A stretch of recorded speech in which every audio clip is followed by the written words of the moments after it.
بەنای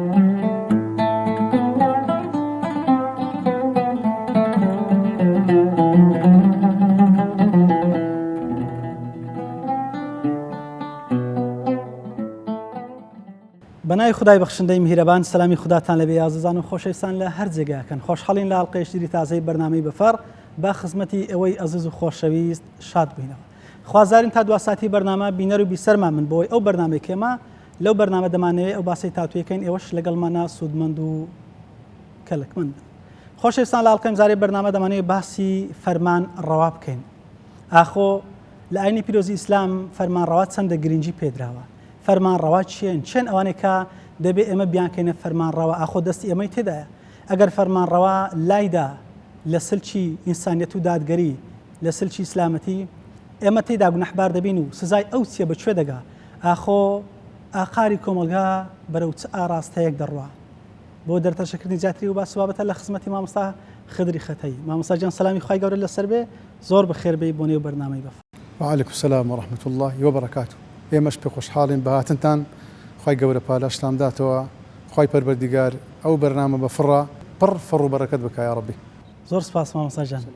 لە ئاینی پیرۆزی ئیسلامە چەندە گرنگی دراوە بە فەرمانڕەوایی؟ بسم الله الرحمن الرحيم. الحمد لله رب العالمين، الصلاة والسلام على سيدنا محمد وعلى آله وأصحابه ومن والاه. دیار ئاینی پیرۆزی ئیسلام ئاینێکی تێر و تەسەل و تەواوە، شامیل و کامیلە. وەکو خوای پەروەردیگار دەفەرمێ: اليوم أكملت لكم دينكم وأتممت عليكم نعمتي ورضيت لكم الإسلام دينا. واتا ئمڕۆ خوای گەورە دەفەرمێ کە ئەو ئاەتە لە عەرەفەیدا بەسی لە ڕۆژی جومعە، خوای گەورە دەفەرمێ ئەوڕۆ ئەمن ئاینم لۆ ئێوە تەواو کرد، هەموو کون و کەلەبەرەکی ژیان دەگریتەوە. کەواتە ئیسلام بایەخەکی زۆری بە هەموو لایەنەکانی ژیان داوە و بە تایبەتی لایەنی فەرمانڕەوایی و دەستەڵات، چونکە لایەنێکی زۆر گرنگ و مهمە، ژیانی لەسەر بنیاد دەندرێ. مجتەمع و کۆمەلگا بەلایەنی چاکەی ئیسراعەت دەکا، مجتەمع و کۆمەلگا بەلایەنی خراپەی دەکەویتە ناخۆشی و ناڕەحەتی و هەڵدێری. بەڕێزان، مامۆستای بەڕێز، جەنابەت فەرموود گرنگی ئیسلام چییە بەرامبەر دەستەڵات یا فەرمانڕەوایی؟ چۆن گرنگی پێداوە؟ تەمەن ئاینی پیرۆزی ئیسلام زۆر گرنگی پێداوە. تەنانەت خوای گەورە لە قورئانی پیرۆز دەفەرمێ وەکو سەرەتایەکی پرسیارەکە ئەفەرمێ: إنا أنزلنا إليك الكتاب بالحق، أي محمد صلى الله عليه وسلم، ئێمە ئەو کتابە کە قورئانە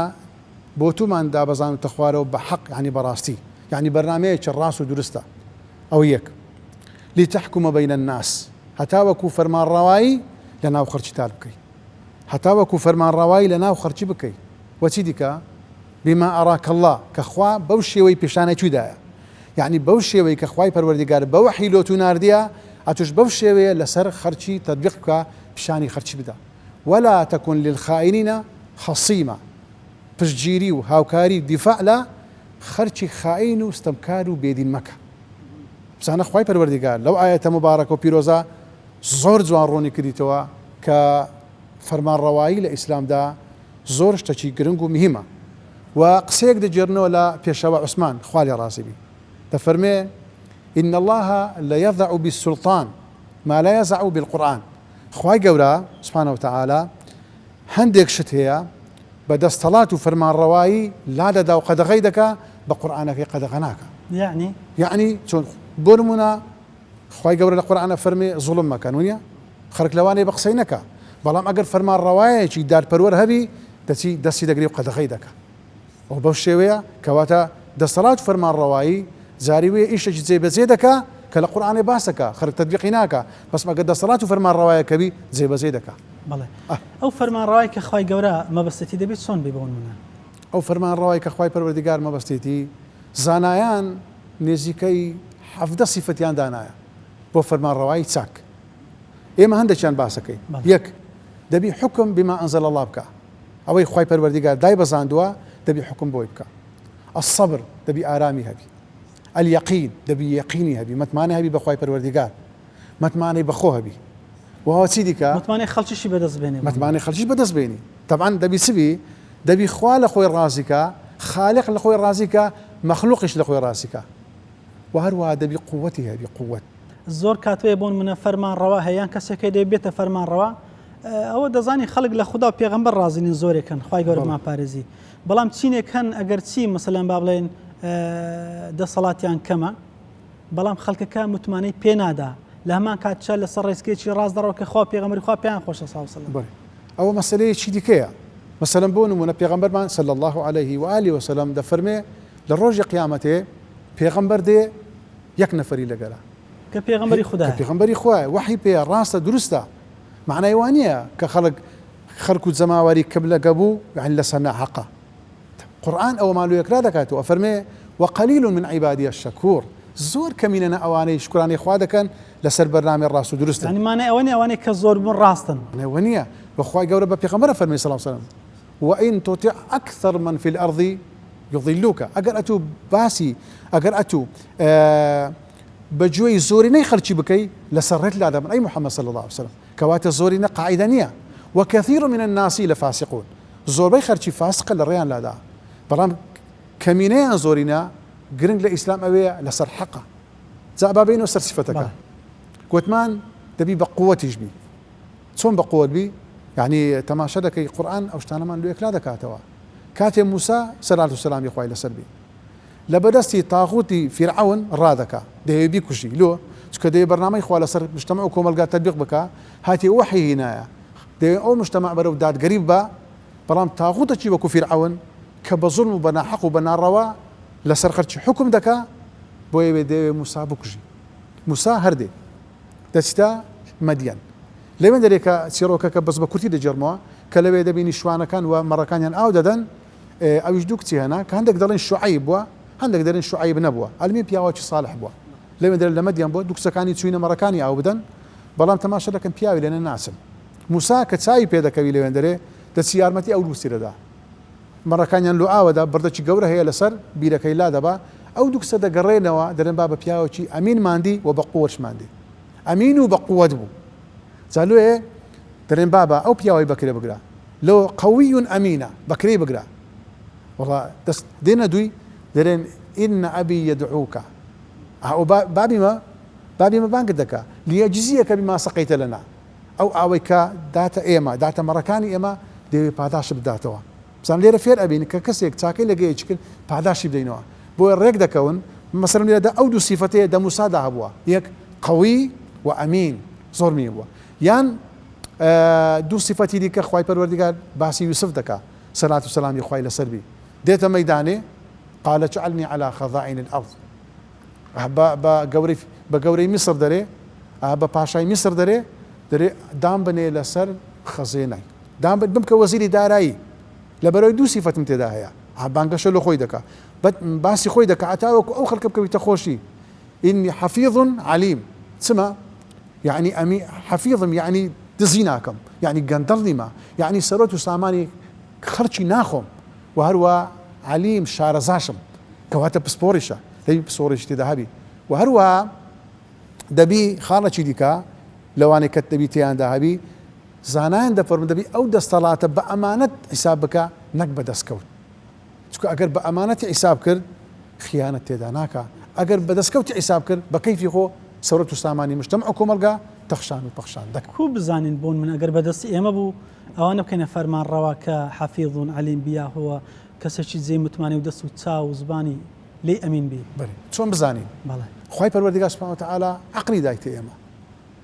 يك لو نعمتانك كخواي پروردگار دايتي إما عقله خواي قبل لسندين شوين لقرآني بيروز دا لعلكم تعقلون لعلكم تتفكرون عتاو كبير بكنوا إما دبي تساق بزانين أو إنسان تشيا دبي بيناسين نك هربها أسانية كابرا بكي فرمان رواي بيورمان هي بوناسيني بله كومرك بيورمان هي أو كابرا تاريخ يتسوى رابدو يتسوى ولا لقد تزمع شيء إيش دكا تقول زارك بسيارة لما مستعي يشكر كوتان أجر كسي شيء تساكو باش لقد زمع شيء خراب دابو أما برجيدي بكينو بهن ميداني يعني بكينا فرمان روا بكينا كاربرستي خومان بكينا عندنا برلمان بكينا بربسياري خومان فرمي أجر أو بياوة شيء باشا لأنه أو زمع خرابي تسيدك دبي أو بزاين يما طبعا دعاء أو أمانته يعني مرزة أو كابراي كإنسان دكاتة فرمان روا دكاتة الصلاة دار هر بوست شيء أداده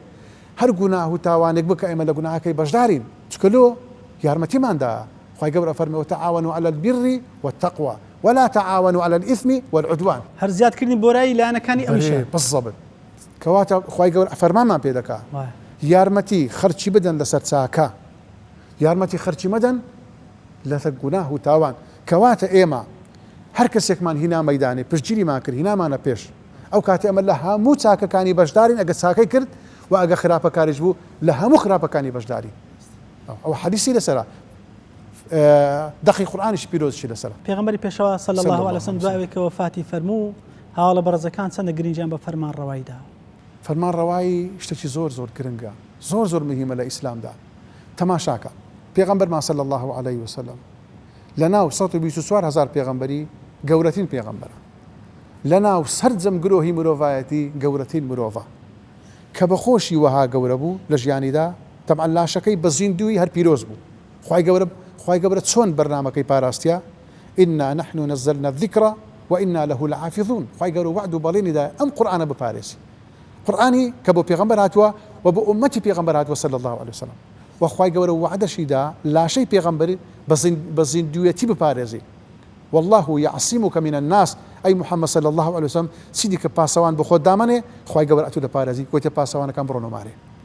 لكاتي وفاتي شدا كبيغمبر وفاتي كرد سندين زار ويسيتيان لا شيء بيغمبري خوا برزن به الندري ديسان خواهي بقورا خواهي قورا بسبب هو كارك لا شيء بيغمبري خواهي بارستي أو يعصمك دواي فوتي شهر بردام بوا بالضبط بري عصمتكي بارز راوي لنا عصمتكي باش وفاتي شي استا تماشكا ما مستتصور خواهي قبر 124,000 پێغەمبەری ڕەوانە کردووە. قبری هیچ پێغەمبەرێک دیار نییە بە تاکید تەنها قبری پێغەمبەری خوا دیارە صلی الله عليه وسلم. ئەنجا عیسمەتەکەی وەکو جەنابەت فەرموود لە پاش مردنیشی هەر بەردەوامە. بۆیە مەبەستم لێرەدا ئەوەیە لەگەر پیرۆزی ئەو پێغەمبەرە صلی الله عليه وسلم کە لە ڕۆژی دووشەمی 12 ڕەبیع الأول وفاتی کرد لە چێشتەنگاوەکەیدا کە هاوڵان هاتن ئەبوو بەکر خوا لێ ڕازی بی پڕۆکی سەرچاوی لادا و ماچ کرد فرمووی تبتە حەیەن ومەیتەن یا رەسوول الله. ئەی پێغەمبەری خوا تۆ بە مردوو بە زوندی بۆنت هەر خۆش بوو، بەڵام پێغەمبەری خوا نەشوشت کە فدیان نەکرد نەژیشان لەسەر نەکرد چیان لێ کرد یەکسەر ئێستا چیان کرد وازیان لە لاشەی پێغەمبەری خوا هێنا لەگەر گەورەی لەگەر پیرۆزی لەگەر عەزەمەتی خەمیانە سخوات لە فەرمانڕەوایی. چە فەرمانڕەواییەکە زۆر گرنگ و مهمە چونکە ئەگە فەرمانڕەوایی مسلمانان ببینێ پێغەمبەری خوش لاشەکەی بە سەلامەتی دەمینێ دەوڵەتی مسلمانانیش بە سەلامەتی دەمینێ بەرنامەکەشی بە سەلامەتی دەمینێ ناموس و عەرزی مسلمانانیش بە سەلامەتی دەمینێ ئەو مجتەمەعش هەم بە سەلامەتی دەمینێ. بۆیە هیچیان نەکرد. زۆر تعبیر لە گرنگی فەرمانڕەوایی دەکە کە تەرمی پیرۆزی پێغەمبەری خوا سەسەم دانراوە وازیان هێشتا ڕاست وازیان هێنا. ئەنجا هەستانچیان کرد پێشەوە عومەر خوا لێ ڕازی بی لەگە عەبدوڕەحمانی کوڕ عەوف و لەگە ئەبوبەکر چوونە کەپری بنی ساعیدە لەوێندەرێ لەگەر گەورەکانیان جارێ ئەبوبەکریان هەڵبژارد وەکو سەرەتایەک ئەوە وەکو لە ناو گەورەکان وەکو دەمڕاستەکان پەیمانەچیاندایە وعد و بەڵێنەچیاندایە بەیعەتیاندایە. دواتر لە ڕۆژی پاشتر لە مزگەوت هاتنە مزگەوتێ بەیعەتێکی گشتیاندا ئەبوبەکر خوا لێ ڕازی ئیعلانیان کرد لەوێ کە لە هەموو زەماوەر کە پێڕازی بی ئەنجا لاشەی پێغەمبەری خوایان صلى الله عليه وآله وسلم يعني ما ترمكي ما پیغمبر صلى الله عليه وسلم لا شيء نناش حتى ابو بكر هربجار اوش گرنجي فرمان روايمان بو بديار داخل هل بجارني فرمان روايك وكاتي شهر با مشورتها ولا مو بلى شلون يعني طبعا طبعا پیغمبر صلى الله عليه وسلم ككسيه كم بو خو هري بجار ديا خو پیغمبران هل بجاري او معصوما يتر ابو بكر خوالي رازبي طبعا مشتمر پیدا بو چه بکنا پیشوا دواتر مهاجر و ئەنسار کۆبوونەوە لە کەپرێک لەوێدا چەند مەشوەڕەتێک و گفتوگۆیەکیان کرد لەسەر ئەوە ڕێککەوتنکەوە ئەبوبەکر هەربژێرن دواتر هاتن لە مزگەوتێش شەرعیەتیاندایە و هەربژاردننی کە هەموو لایەک پێڕاستی بوو. طبعا دەبی دوو مەرجی تێدا بێ ئەو کەسێک کە دەبێتە فەرمانڕایی مسلمانان یەکەمیان دەبی خوای پەروەردیگار لێ ڕازی بی کابرایەکی بەدین و بە ئەخلاق و بە ڕەوش بی دواتر دەبی ئەو مجتەمەع و کۆمەڵگایەش لێ ڕازی بی کەواتە دەبی یەک پەیوەندی لەگە خوای پەروەردیگار باش بی و هەروە دەبی پەیوەندیشی لەگە مجتەمەع و کۆمەڵگایەکە باش بی. یعنی ئەو خەڵک و مجتەماع لە خوای پەروەردیگار بە نێزیک بێخیتەوە زانایان دەفەرمون دەبی ئەو دوو مەرجە تێدا بێزی حکمەتەکەی ئەوەیە دەبی ئەو مجتەمەع و کۆمەڵگای لە خوای پەروەردیگار بە نێزیک بێخیتەوە و خەڵکەکەش لە یەکدی بە نێزیک بێخیتەوە هەر وەکو پێغەمبەرانی سەڵات و سەلامی خوایان لەسەر بی ئەوە ئیشیان بووە. ئێمە نوێژخێری زۆرمان هەن و ڕۆژوگرمان هەن ئەهلی جومعە و جەماعەتی زۆرێکمان هەن بەڵام ئەو مەرجە نازانم یان ئەوتە نایزانین یان پێ ئاگادار نین بۆی کە بەڵێ ئەو کەسێک کە تۆ دەیکەی فەرمانڕەوا دەبێ مەرزانەی تیابێ بۆ نمونە کەسێکی دیندار بێ ئەهلی قیبلە بێ ینی بۆ نمونە ڕازی بە بەرنامە منهەجی خوا ئاخۆ ئەوەنە نازانن یان ئەو تا مەسلحەتێک لەگەریان هەیە بەرژەوەندێک یان لە ترسانیان لە برسانیان چییە بۆ دەبێ وابن آخر دیارەوە کوچانەوە فەرموود شارەزانی نا دەبێ ئینسان خۆی شارەزا بکە ئەمە مادام مسلمانی ئەو کەسە تێدا گوناحبار دەبی بۆی ئەمە مادام مسلمانین دەبی خۆمان شارەزاکەین لە ئاینی پیرۆزی خوا سبحانه وتعالى حاکم و دەسەڵاتداری بەدین فەرمانڕەوای بەدین و چاک لە خوای زۆر گەورەیە تەماشاکە بۆ خەڵکە کەش باشە و کە ستەمیان لێ ناکات و ئەگەر دەسەڵاتدار خراپیش بی خوای گەورە خۆشی ناوێ تەماشاکە پێغەمبەرمان چی دەفەرمێ صلى الله عليه وآله وسلم لە فەرمودەیەکدا کە متفق عليهە واتە بوخاری مسلم ڕوایەت دەکات دەفەرمێ پێغەمبەرمان صلى الله عليه وآله وسلم 7 يظلهم الله في ظله يوم لا ظل إلا ظله حفتين هنا خوای گەورە لە ڕۆژی قیامەت کە هیچ سێبەرێک نییە ئللا سای و سێبەری خوای پەروەردیگار لە ژێر سێبەری خۆ ڕایان دەگری ناهێڵی سەرما و گەرمایان بی ڕێزیان لێ دەگری یەکەمیان چێە الئیمام العادل فەرمانڕەوایەکی دادپەروەر تەماشا کە چەند گەورەیە خوای گەورە چەند ڕێزی لێ نایلۆ چونکە فەرمانڕەوایەکی دادپەروەرە بەدین و مسلمانە و لە فەرمودەیەکی دەدا پێغەمبەرمان صلى الله عليه وآله وسلم فرمي إن من إكرام الله أفرمي للرز قرتني خدايا إكرام ذي الشيبة المسلم الرز لمسلمانة شي بتمن بقري وحامل القرآن ورد شي بقري ولا لو حلقري قرآن أو قرآني لبرا أو دخويني أو إيش بيدك وسيدك وإكرام ذي السلطان والرز قرتني ڕێزگرتنی فەرمانڕەوایەکی دادپەروەر کە ڕێزی لێ بگری کە ئەنەما ڕێزت لە خوانایە سبحانه وتعالى ئەوەش لێرە ئەومان کەواتە ئەو فەرمودەی کە باسی ئەو سێ خاڵی کرد هەر سێکیان دیسان هەمویان فەرمانڕەوا دەگریتەوە یەکەمینیان مسلمانێکی بەتەمەن کە ئینسان ڕێزی لێ بگری کە ئەنەما ڕێزی لە خوانایە کەسێک کە حامیلی قورئانە ئابزانە کەواتە هەڵگری پەیامی خوایە ئەگەر ڕێزت لە هەڵگری پەیامی خواگرت کە ئەنەما ڕێزت لە خواگرت ئەدیسی ئەوی دیکەچیە ذی سوڵتان المقسط دەبی فەرمانڕەوایەکی کوبی دادپەروەر هەر کاتێ ئێمە ڕێزمان لە فەرمانڕەوایەکی دادپەروەرگرت کە ئەنەما ڕێزمان لە خوا گرت سبحانه وتعالى ئەوەش نیشان گرنگی فەرمانڕەوایی دادپەروەری نەیبەستێتەوە بە ئیمان و ئیسلام و بابەتان دەکرێت کەسەکە گەر غەیرە دینیش بێ بەڵام دادپەروەر و دادگەر بێ آخر ئێمە ئێک لەو مەرزانێکەوە مادەم ئەمە لەناو مجتەمع و کۆمەلگایەکی مسلمان دادەژین خۆمان پێ مسلمانە هەتا کەسی مسلمانەبی هەتا کەسی بەدین و بە ئەخلاقەبی نابی لە وەلایەنە نێزیک بینەوە فەرمانڕەوا چ پەیامێکی بۆ هاوڵاتیان و ژێردەسەکانی خۆی یەکەم شت دەبی پەیامی خوای پەروەردیگاری پێبی ئەو پەیامەی کە خوای پەروەردیگار نانیتی ئێمە لەناو مجتەمع و کۆمەلگایەکدا دەژین لە 95 مسلمانە کەواتە دەبی ئەو کاندیدەمان ئەو فەرمانڕەوایەمان ئەو حاکمەمان ئەو دەسەڵاتدارەمان دەبی تعبیر چ بکە دەبی تعبیر لە عەقیدە و بیر و باوەڕی ئەو مجتەمەعی بکە و هەروە دەبی ئەمینیش بی دەبی چ پەیامێکی پێبی کاتێک دەبی تەماشای ئەبوبەکر بکەی خوا لێ ڕازی بی ئەبوبەکر خوا لێ ڕازی بی کاتێک شەرعیەتی وەرگرت بە تەزویر نهاتە فەرمانڕەوایی بکە و هەروە پارەشی نەبەخشیەوە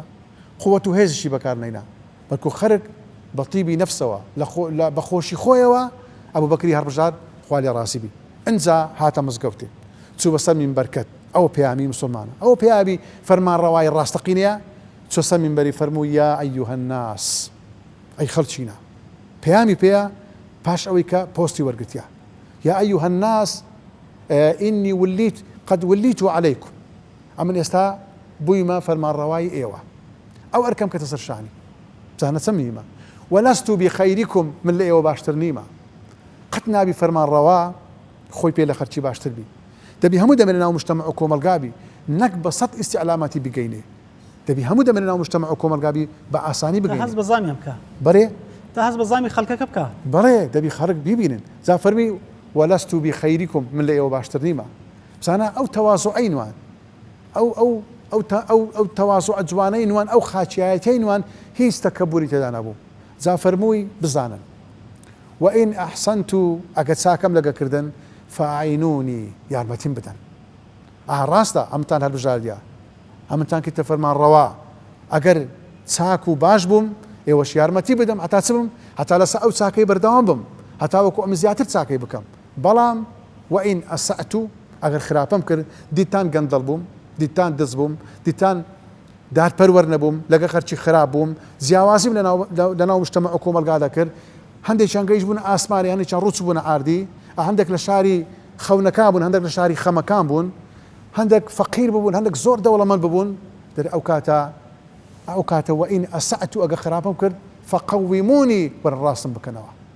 وەرە ڕاستم بکەنەوە بۆیە لەو قسەی ئەبوو بەکر خوا لێ ڕازی بی ئێمە دەبی فێری ئەوە بین ئەو فەرمان ڕەوایە خراپانە ڕاست بکەینەوە بەو شێوازێک کە بۆمان دەکونچێ وەکەوەی پێشەوە ئەمر دەڵێ بەم شمشێرە ڕاستم بکەنەوە هەمان پێیامە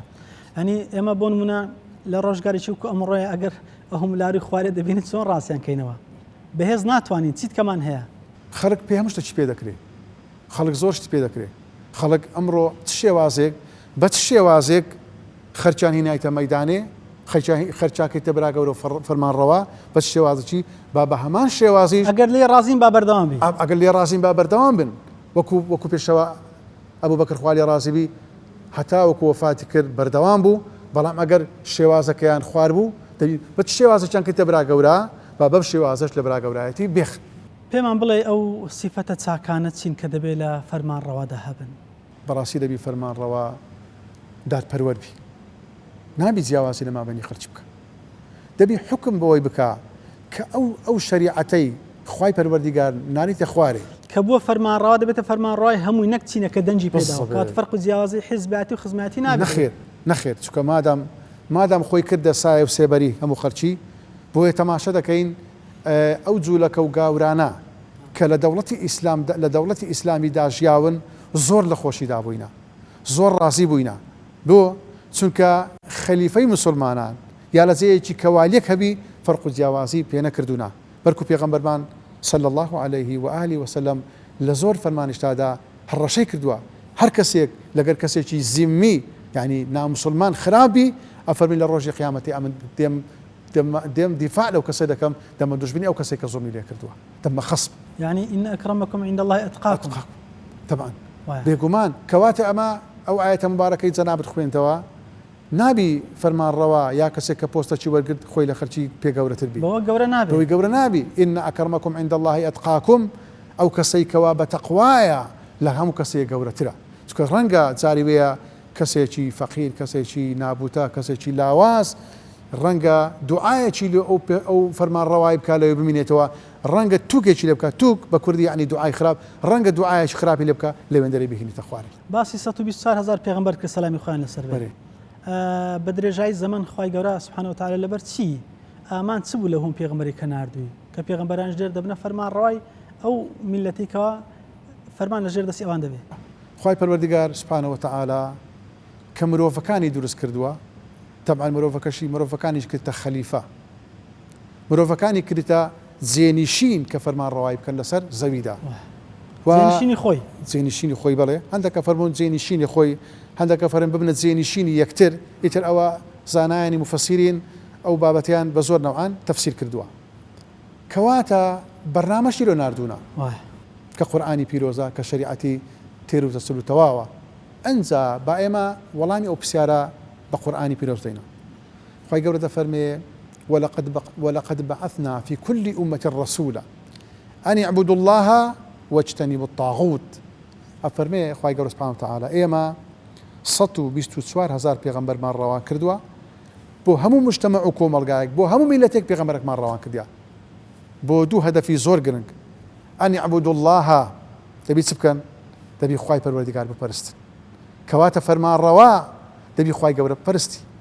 دەبی خەرکەکەش هەموو خوای گەورە بپەرستی ینی بەردەم شتێک پامیەوە بێ کە ڕێنیشاندەری ڕێگەی حەق بێ بەڵێ وەچیتر واجتنبوا الطاغوت دەبی لە تاغوتیش بەدوورکەونەوە تاغوت چییە مامۆستا ئەحمەدی کاکە مەحموودی لە تەفسیر الڕامان یەکەم جا باسیوی دەکەین دەفەرمێ تاغوت ئەو کەسەیە کە لە سنووری خوای پەروەردیگار لا دەدا لە سنووری خوای پەروەردیگار لا دەدا فەرمانەکانی خوای پەروەردیگار جێبەجێ ناکە ئەوە تاغوتە هەندێک کاتێک کە دەسەڵاتدار بێ بەڵێ هەندێک کە ئەفەرمون تاغوت واتە شەیطان هەندێک کە ئەفەرمون تاغوت واتە سەنەم هەندێک کە ئەفەرمون هەر کەسێک حکم بەوەی نەکا کە خوای پەروەردیگار دایبەزاندووە ئەوە تاغوتە. ئەوە کەواتە خوای پەروەردیگار سوبحانەهو وتەعالا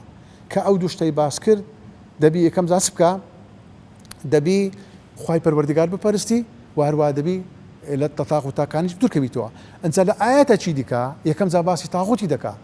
ومن يكفر بالطاغوت ويؤمن بالله فقد استمسك بالعروة الوثقى لا انفصام لها. هەر کەسێک کوفر بە تاغوت بکە هاتەبی یەکەم جار خراپەکان ڕەفزکەی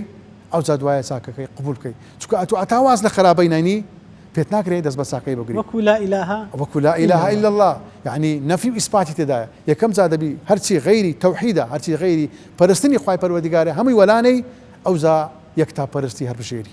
ئەو مۆزوعێکی زۆر گرنگ و مهمە کە پەیوەندی بە بیر و باوەڕ و عەقیدەوەیە. کەواتە فەمەن یەکفر بالطاغوت ويؤمن بالله دەبی کوفر بە تاغوت بکەی تاغوتەکان هەمووی ڕەفزکەیەوە ئیمانیشت بەخوای هەبی ئەو جا دەستت بە شتێکی زۆر چاک و باش و گرنگ گرتووە. کاریگەری فەرمانڕەوای خراپ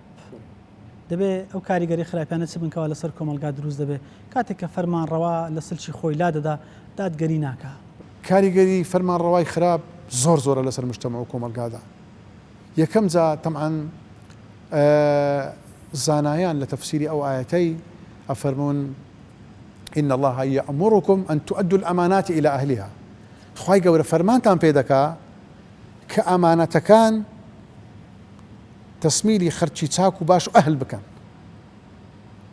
چ لە مفەسیران دەفەرمی ئەمانەت لێرەدا بە معنای دەستەڵات بە معنای فەرمانڕەوایی بەڵگەشی چییە؟ بەڵگەشی جا ئەفەرمی خوای گەورە فەرمانتان پێ دەکا کەوە ئەمانەتەکان تەسمیری خەرچی چاک و باش بکرێن ئەو ڕاستپاردەیە چونکە فەرمانڕەوایی ڕاستپاردەیە دەستەڵات ڕاستپاردەیە وەرگرتنی هەست پۆستێک چییە ڕاستپاردە و ئەمانەتە. وچی دیکە وإذا حكمتم بين الناس أن تحكموا بالعدل. ئەگەر حکمیشتان لەناو خەرچی کرد دەبی بەسی بەداد پەروەرانە حکم لەناو خەرچی بکەن. فەرمانڕەوا حکمیشی لەژێر دەستە. بەێ حکمیشی لەژێر دەستە و پێی دەکرێت. ئەنجا ئەو زانایی کە باسی ئەو ئاەتەکە بەم شێوەی تەفسیر دەکا بەڵگەی چییە؟ دەرێ لە سیاقی ئاەتەکەەوە بە دیار دەکەوی و بە بەڵگەی حەدیسی پێغەمبەریش صلى الله عليه وآله وسلم کەسێک دەی پرسیار لە پێغەمبەری خوا دەکا صلى الله عليه وآله وسلم پێغەمبەری خوا ناو هاوڵان دانیشتووە پێی دەفەرمی یا رسول الله متى الساعة کەنجی قیامەت دادێ دنیا کاول دەبی. پێغەمبەری خوا خەریکی قسەکردە دوای ئەفەرمی ئەینە السائل چێ بوو ئەوی پرسیاری کرد کابرایەک وەڵامی داوە فەرمی ئەمنم بە پێغەمبەری خوا صلى الله عليه وسلم فەرمووی إذا أسند الأمر إلى غير أهله فانتظري الساعة. ئەگەر دەستەڵات ئەگەر پۆستێک فەرمانڕەوایی جرا کەسێکیش ئەو کەسە کە ئەهل نەبوو شایستە نەبوو فانتظري الساعة یان فانتظروا الساعة چ بکەن چاوەڕێی هاتنی قیامەت بکەن. زانایان دەفەرمون کە ئەفەرمی چاوەڕێی هاتنی قیامەت بکەن یعنی ئیش و کاری خەرچی هەموو تێکەچی وەکو قیامەت هەیە. چۆن دنیا کاول دەبی کاتی دنیا کاول دەبی ئەها چیایەکان دەڕوخێن بەحرەکان تێکرد دەبن یەکە لە ڕافەکانی یەکە لە ڕافەکانی ئەو شەڕی ئەو حەدیسەی ئەفەرمێ چۆن کە قیامەت دادێ هەموو ئیش و کاری خەرچیکەون تێکەچێ هەموو کۆمەڵێک قەیران پەیدا دەبی ئەو کاتەشکەوە پۆستێک فەرمانڕەوایەتێک دەستەڵاتداریەک دەدرێتە کەسێک کە ئەهل نییە فانتظری الساعة یەکسەر وەکو قیامەت هەیە هەموو ئیشەکان تێک دەچن کەواتە ئیش و خەرچی هەموو تێک و پێک دەچی قەیران دروست دەبی. ئێستا چێ دری خۆشە ئەوی لی دەپرسی مامۆستا خدر پێمان دەڵێ ئێستاکە ئەو نیشانەی با بڵێن قیامەت هاتوۆتە جێ. بەڵێ ئەو کە پێغەمبەر ئەفەرمی فانتظری الساعة چاوەڕێ بکەوە قیامەت دادێ لۆ چکە ئەو کەسەی کەوە پۆستەکەی وەرگرتیە ئەهل نییە فەرمانڕەوایەکی عادل نییە بۆیە خەرک هەموو ژیان لێ تێکچووە بەس وەرە پێم بڕێ ئێستا تەماشە دەکەی مامۆستایان دەرن ئێمە ڕازی نینە ئەندازیاران دەرن ڕازی نیە فەقیر ڕازی نییە دەوڵەمەند ڕازی نییە هیچ کەسێکی دڵی خۆش نییە کابرا دەوڵەمەندە لە هیچ کەم نییە دەرێت دڵم خۆش نییە لۆ لەبەرەوەی مشکلەمان ئەوەیە فەرمانڕەوایی ڕاست و دروست نییە و عەدالەت نییە دادگەری نییە. بەڵێ چۆن بتوانین بۆ نمونە ئەو کەسانەی کە دەیانێ بنە فەرمانڕە ئێمە نیشانیان بکەین تا بتوانین ئەو پرۆسەی تەسلیمی دەستیان بکەین. بەڵێ چۆن بزانین ئێستا گوتمانە خوای پەروەردگار سوبحانەهو وتەعالا عەقلی دایتە ئێمە دەبی ئێمە خەڵکی بناسین وەنیە ئەگەر ئەنی خوای گەورە لۆچی ئەو عەقلە دایتە ئێمە تەماش ئەو کابرایە ناوی چییە و لەگەڵ جەماعەتیدایە و لە چێن دەرێژیایە لە ڕابردوو چی کردیا مسلمانە نوێژکەرە ئاخای نوێژ دەکا یان یەکەم شت باشە ئەو کەسە ئەگەر لەگە خوا خائین بی نوێژ نەکا باشە کوو لەگەرە من خائین نابی ئەو کەسە کە عارق بخواتەوە سنوورێکی خوای پەروەردگار ببەزێنی ئەو کەسە کە خەریکی زینابی خەریکی دزیبی ئاخر چۆن لەگە مجتەمع و کۆمەلگا ڕاست و دروست دەبی دوایە خوای پەروەردگار سبحانه وتعالى پێمان دەفەرمی ولا تطيعوا أمر المسرفين ئیتاعە گوێڕایەلی ئەو کەسانە مەبن کەوا سنووری خوای پەروەردگار دەپەسێت دەکرێتەوە بەڵگەی کەوا دەبێ خەڵکانێک لە فەرمانڕەوەکانیان ڕازی بن ئەو زەدا بندرێن بەرێ بەدیکو الذين يفسدون في الأرض ولا يصلحون ئەوانە چ دەکەن فەسادی لە ناو مجتەمع و کۆمەلگادا بەراو دەکەنەوە ولا يصلحون هیچ چاکسازی ناکەن خوای گەورە فەرمانمان پێ دەکا کەوا وابین پێغەمبەران سەلامی خۆیان لەسەر بێت کاتێک کە فەرمانڕەوابوونا سیاسەتیان کردووە لە ژیانی خۆیانە بەڵێ بەتەکید ئێمە زۆر جا ئەو مشکلەمانەیە بەڕاستی مەسەن دەبینی مامۆستایەکی ئاینی باسی بابەتێکی سیاسی دەکا دەڵێن چۆ دەبی مامۆستای ئاینی باسی سیاست بکە باشە مامۆستای ئاینی کە پێغەمبەر فەرمی العلماء ورثة الأنبياء پێغەمبەران زانایان میراتگری پێغەمبەرانن سەلات و سەلامی خۆیان لەسەر یعنی پەیامی پێغەمبەران کە لە خۆیان وەرگرتیا بە خەرچی ڕاتەکەینن سیاست چییە با خەرکو تێنەگە خۆی بە کاتێ ئەو سیاستەی کە درۆ دەلەسەیە کە فێرکردنە لە خەرچی ئەو سیاستە نا پێغەمبەرمان صلی الله عليه وآله وسلم لە فەرمودەیەکدا کە ئیمامی بوخاری و مسلم ڕیوایەتیان کردی کە متفق عليها ئەفەرمێ كانت بنو إسرائيل تسوسهم الأنبياء ئەفەرمێ بني إسرائيل پێغەمبەران سیاستیان دەکردن يعني ئیدارەی ژیانیان دەکردن كلما هلك نبي خلفه نبي هەر کاتێ پێغەمبەرێک وەفاتی دەکرد پێغەمبەرێک کە دەهاتە زی یەک لە دوای یەک فەرمان ڕەوایان وەردەگرت کەواتە ئەگەر پێغەمبەران سەلات و سەلامی خۆیان لەسەر بی سیاسەتیان کردبی ئەدی باشە خۆت ئەدی چێ لە پاش پێغەمبەران سیاست بکە ئەوە حەدیثی پێغەمبەرە صلی الله عليه وآله وسلم ئەدی پێغەمبەری خوا صلی الله عليه وسلم دەوڵەتی دروست نەکرد ئەی لەو کە چۆ شاری مەدینێ یەک لە ئیشە گرنگەکانی چ بوو ئەدی دەوڵەتی دروست نەکرد یەکێک لە ئیشەکانی دیکە دەستوری نەنووسیوە کە لە 48 هەندێک دەرێن 46 بەندە هەندێک دەرێن 52 بەندە ئەو دەستورەی نووسیوە تا قیامەتش دووبارە نابێت تا قیامەتش دووبارە نابیتەوە ئەی ئەوە تەماشاکەین دکتۆر محەممەد حەمێد الله کە کتێبەکی هەیە بەناوی وەثائق کە لەوێن دەرێ ئەوەی باز دەکات دەفەرمێ أقدم دستور مسجل في العالم أفرمي قديم ترين دستورة كوا لزيهان داتو ماركرابي وهو الدكتور أكرم ضياء دليتن أول دستور أعلنه الإسلام يكمين دستورة كإسلامي إعلاني كديا يباشا أتو دستور تبي وفرمان روايته كبيغمبر صلى الله عليه وسلم يا ساور تبي دواتر ما مستزوهر بيغمبر ما صلى الله عليه وآله وسلم لا هم تماني خويدا كسو شاري مدينة فرمان روايتي كر حتى وفاتي كر دولتي هبو دوات اللدوي خلفاء الراشدين خواليان الرازبي أبو بكر وعثمان وعلي خواليان الرازبي عمر هر سواريان فرمان روايتيان كر نانيشت أو فرمان روايتي السولبي سياستيان كر دولة داريان كر قيادي مسلمانان ذكر زيشيان هبو ونبو سياستيان ذكر وفديان دهاتكني وفديان دهات بري لباشوان خوان لرازبي لدولة عباسي فرمان رواي مسلمان ياكل دواتر دولتي أموي دواتر دولة عثماني كالصار يزال نوستو بيستوسار لسدستي كمال أتاتوركي ظالم مستمكار وعلماني فرمان رواي مسلمانانو خلافة إسلامي كوتاي بيان إسلام زمن شي دياري كراوي دانا ولا بوي كفرمان روا كاتي دياري كراوي هبه هيز دقيق مانيا لقرآن والسنة دا كفرمان روا أو عند كاتي فرمان رواي بكا بلكو خلفاء الراشدين حتى وفاتيان كردوا فرمان روايتان كردوا بلام خرق وزماور لي الرازي بوا نخوان سبانتي بس خرجي بلام شيخ عثيمين رحمة إخوائي لبي لو كتابيك ابن تيمية رحمة إخوائي لبي السياسة الشرعية لو يدا بازدك دفرمي لا بأس هيج تجتدانية أقل فرمان روا سارق بردوان بيو واز بيني يعني 2 سالان يعني 3 سالان يعني 4 سالان هیچ مخالفه شرعی بخوای دەتوانی ئیدامی پێ بدات بەڵێ ئەگەر خەڵک پشتگیریان کرد خەڵک لێ ڕازی بوون دەتوانن ئیدامەی پێ بدات و دەشوانین وەکو ئێستا وەکو ئێستاکەوە چەند ساڵێک فەرمانڕەوایی دەکەن دواتر کەسێکی کردێتە زیان بە سیستەمی زانایان چۆن باس و پێناسی دەوڵەتی ئیسلامی دەکەن حکومێکی ئیسلامی بێ بۆن منە بڵێ زانایان کە باسی دەوڵەتی ئیسلامی دەکەن دەفەرمونون دەوڵەتی ئیسلامی بناغەکەی لەسەر ئیمانە بناغەکەی لەسەر ئیمان دامەزراوە لەسەر بنچینە نەگۆڕەکان لەسەر بنچینەی ئیمان دامەزراوە لە ڕووی ئاراستەوە ڕەبانیە خوای پەروەردیگار ئاراستەی دەکا یعنی لە وحی خوای پەروەردیگار دێ و قورئان و سنت پشت دەبەستی لە قورئان و سنت پشت دەبەستی لە ڕووی ئینسانیەوە چوارچێوەیەکی بۆ داناوە کەواتە زانایان بەو شێوەیە پێناسەی دەوڵەتی ئیسلامیان کردووە. مامۆسای بەڕست دەکرێت پێمان بڵێ مەسەڵەن ئەو پێگە گرنگانە چین کە هەر دەبێ لەژێر سایە و دەستی مسلمانان بێ لە تاریخی ئیسلامیدا هەمانە زۆر جاری وا بووە نامسلمانانیش لە دەوڵەتی ئیسلامی پۆستیان داینێ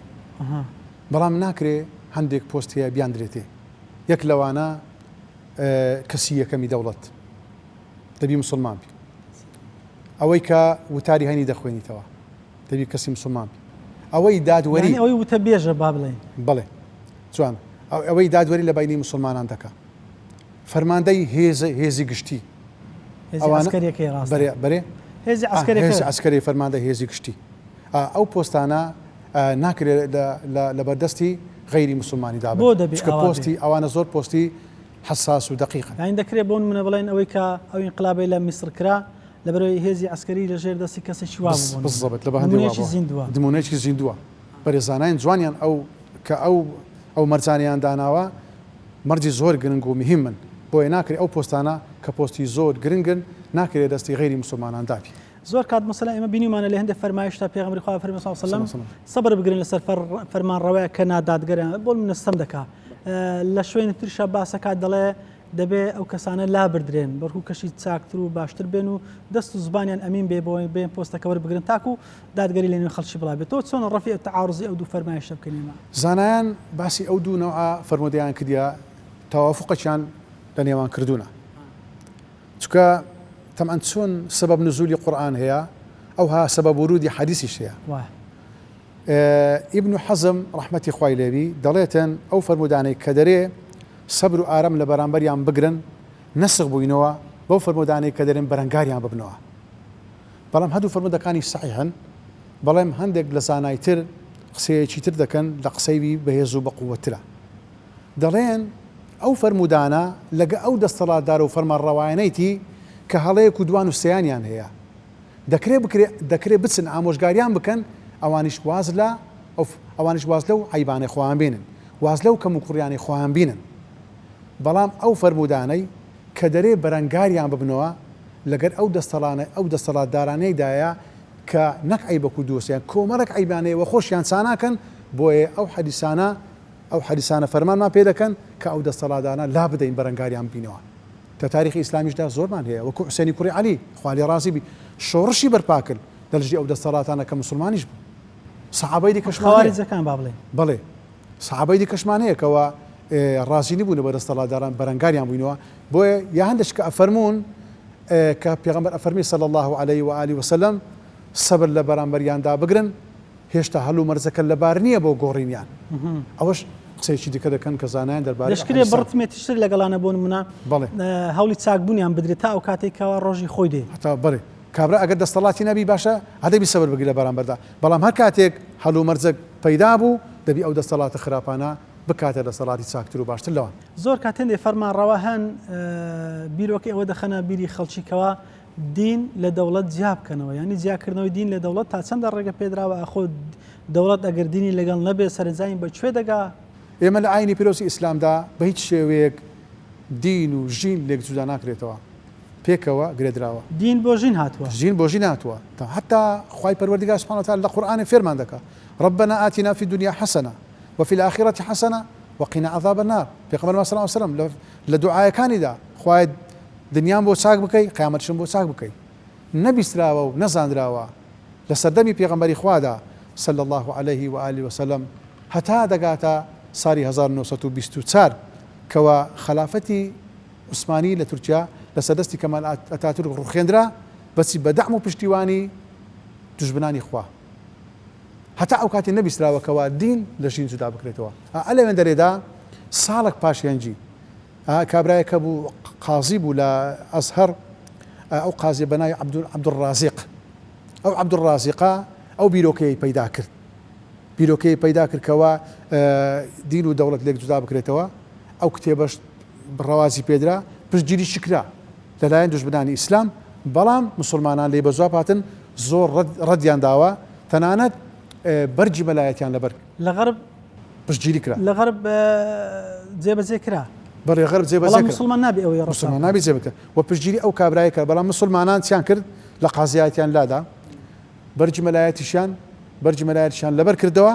بەرکو زۆر چیشان لەسەر نووسی و لەگەری پێچەوانەی بوونەوە بەس ئەگە تەماشا بکەی لە ساری 1924 خلافەت و فەرمانڕەوای مسلمانانیان ڕوخان یەکسەر مباشەرەتەن پاشیانجی ئەو کابرای ئەو کتێبەی دەنووسی ئەوەش دیارە بە فیتی وان بووە نەخێ بە هیچ شێوەیەکی دین و ژێن لێک جودا ناکرێتەوە بەرکو موعامەڕە و پیلانی دوژمنانە دەیانەوێ مسلمانان لە ئاینی پیرۆزی ئیسلام دوور بخنەوە هیچ بەڵگەی ڕەسمیمان هەیە بۆی کە دەبێ حکمی ئیسلامی بێ یان دەسەڵاتداری ئیسلامی بێ بۆ نمونە بەڵێ ئێمە لە هەموو شتێکدا دەبی بگەڕێنەوە سەر قورئان یەکەم جا قورئان دوای فەرمودەکانی پێغەمبەر صلى الله عليه وآله وسلم دوای ئیجماعمان هەیە دوای قیاسمان هەیە یەکەم خاڵچیە قورئانە خوای گەورە فەرمێ سبحانه وتعالى هو الذي أرسل رسوله بالهدى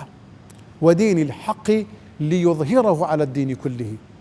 أفرمي خوا سبحانه وتعالى أو ذاتيا أرسل رسوله بالهدى پیغمبری خوی ناردیا بس بهدایت رین مای پیا برنامجی جوان و ریکو پی لو خرچی لس ليظهره على الدين كله بحق نادي راستا ليظهره على الدين كله دبي لسر هم برنامج كان دا صالبي هر شيء برنامج هي هم ولاني او اسلام بس هم يعني دا صالبي دبي اسلام فرمان رواي مسلمان امك هندك فرمان هذا شيء راس درستو دیارو ئاشکراشە لە کاتێکە ئەمە لە بۆمان هەیە بۆن منەگەر فەرمانڕەوا هێندێک بڕیاری دەرکرد پێچەوانەی شەرع بێمە بەجێ نەکەین فەرمانڕەوا دەبێت ئیتاعی بکرێت وانە بەڵام لە کاتێکە لە بۆمان هەیە کە ئەمە بەجێ پێ نەکەین بۆ نمونە بە هیچ شێوەیە کەسێک کە بڕیارێک دەرەکا یەکەم جا ئاەتەی دینینەوە دوای حەدیث پێغەمبەر صلی الله علیه وسلم خوای گەورە ئەفەرمی ولا تطيعوا أمر المسرفين بەگوێی ئیتاعی بەگوێی ئەو کەسانە مەکەن کە سنووری خوای پەروەردگار دەبەزێنن الذين يفسدون في الأرض ئەوانەی چ دەکەن فەسادی لە زەویدا براو دەکەنەوە ولا يصلحون خۆیان چا ناکەن چاکسازی ناکەن ئەمری خوای پەروەردگار بە قسەی ئەوانە مەکەن و هەروەها پێغەمبەرمان ئەفەرمێ صلى الله عليه وآله وسلم لا طاعة لمخلوق في معصية خالق بە هیچ شێوەیەک نابی بە قسەی مەخلوقی بکرێ سەرپێچی خالق بکرێ نابی بە قسەی ئینسانەکان بکەی کە پێچەوانەی فەرمانی خوای پەروەردگار بچولێنەوە ئەوە ئاەتی خوای پەروەردگار بە ئاشکرای لەسرە و فەرمودەی پێغەمبەرمان صلی الله عليه وسلم بە ئاشکرای لەسرە و خوای گەورە ئەفەرمێ ومن لم يحكم بما أنزل الله فأولئك هم الكافرون ئەوەی حکم بەوەی نەکا خوای پەروەردگار دای بەزاندیا کافرە ابن عباس رحمەتی خوای لێ پێ ئەفەرمی کەسێک ئەوە لەگەر کەسێکی تیکەوە بڕوای پێ نەبی کە بڕوای بە حکمی خوای پەروەردگار نەبی ئیش پێ نەکا و بڕواش پێ نەبی کافرە وأفرمي لدو آياتك لدويدا ومن لم يحكم بما أنزل الله فأولئك هم الظالمون لا آيات ديك هم الفاسقون أفرمي بلام كسك أجا برواي بهبي برات زي بزينك أو كساتيا ظالم وفاسقة كواتا كسك كبرواشي بإسلام بي ما دام زي بزينك ظالم وفاسقيشا إنسان شنابي بقسي ظالم وفاسق ممكن هو ابن عباس دفر برحمة خوالي باسەکە زۆر هەڵدەگرێ بەڵام میدی کاتەکەمان بە کۆتا گەیشت ئەگەر شتێکت ناوێت سوپاس جەناب دەکەین مامۆستا خوای گەورە پاداشتان بداتەوە خوای گەورە خێتان موسی هیوادارم مسلمانان خۆیان چاک و باش شارەزا بکەن لە ئاینی پیرۆزی ئیسلام پێم خۆشە چەند کتێبێکەیە لەو بابەتەی بخوێنەوە یەکیان الأحكام السلطانية ئیماوردی ڕەحمەتی خوای لێبی دومینیان السیاسة الشرعية هەیە ئیبن تەیمیە ڕەحمەتی خوای لێبی ئەو کتێبەش ما مسلمانان بخوێنەوە و ئەوانەی کە لە عەرەبیش باش نینە کتێبێکی چاک و باش و قەیم هەیە ئیسلام و دەوڵەتداری ئیمام مستعلی باپیری و چار بەرگا کە زۆر بەتێر و تەسەلی باسی ئەو بابەتانە دەکا هیوادارم بە زمانی کوردی شەو بە زمانی نووسراوە هیوادارم خەرک ئەو سێ کتێبەی بخوێنیتەوە چاکتر و باشتر شارەزا دەبی لە ئیسلام و دەوڵەتداری و فەرمانڕەوای و دەسەڵاتدار و مەرد و شەرتەکانی مامۆستاگەر چیماوەکەمان کۆتایی هاتی بەڵام هەندێک پرسیار بکەم زۆر کات ئینسانەکان بۆ نمونە خەڵکە بێئەمەل و بێهیوا و بێئومێد دەبن لەبەرەوەی فەسادی و گەندەڵی و نادادگەری زۆر دەبینن بێئومێد دەبن لەوەی کە دەڵێن تازە هیچمان بۆ ناکرێ لە کاتێکە دەرفەت هەن کە بتوانن خەڵکەکان بگۆڕن بەدەستی خۆیان تا چەندە بێئەمەل بینیان ئەوە تا گەرم بن لەسەرەوەی بتوانن بڕۆن گۆڕانکاری بکەن بەدەستی خۆیان. ئینسانی مسلمان نابی بە هیچ شێوەیەکی بێئەمەل بی دەبی دائیمەن همت بەرز بی همم الرجال تقلع الجبال همەتی پیاوان چای لە بندێنی خوای گەورە پێمان دەفەرمێ ولا تهینوا خۆتان پێکەم نەبی ولا تحزنوا حارز مەبن أنتم الأعلون إن كنتم مؤمنين ئەگەر ئێوە ڕاست دەکەن مسلمانن خوای گەورە بەسەرتان دێخی.